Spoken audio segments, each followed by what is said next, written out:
Ramybė man buvimas gamtoje, miške prie vandens telkinio, o ypatingai kalnuose. Jų didybė ir ramybė verčia sustoti ir suprasti, kad gyvenimo pilnatvei reikia visai nedaug.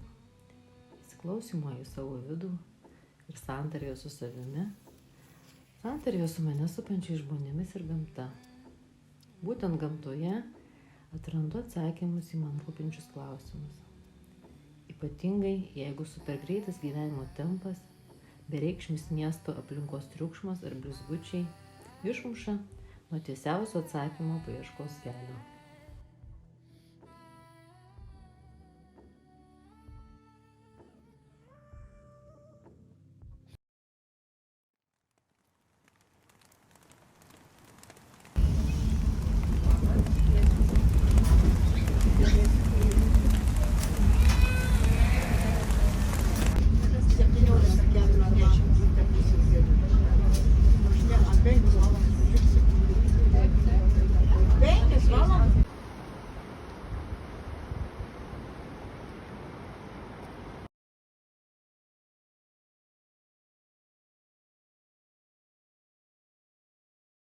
Man ramybė tai yra buvimas taikoje su savim, su savo mintimis bei kūnu.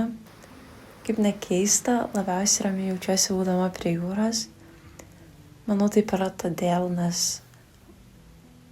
jūra man kelia labai gražius prisiminimus iš vaikystės ir visais gyvenimo laikotarpiais mane supa vanduo.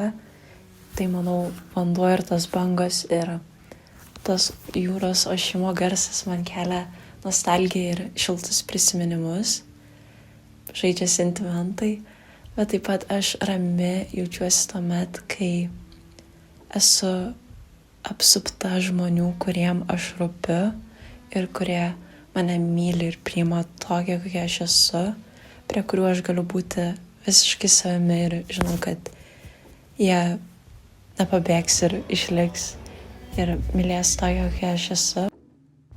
Man ramybę taip pat kelia kavos deitai su mano artimai žmonėm ir dyptokinimas prie kavos puodelio, aptarti visas naujienas ir išsikalbėti viens kitam. Tai visai tokia kaip terapija, kuri nuramina. Taip pat gamint. Pats gal gaminimo procesas nėra labai ten kažkoks ypatingas, bet kai tu gamini su tau artimai žmonėm ir tai tu su jais būni ir su jais kalbi ir su jais klausai muzikas. Mano širdelė prisipildo ramybės. Aren't you lovely?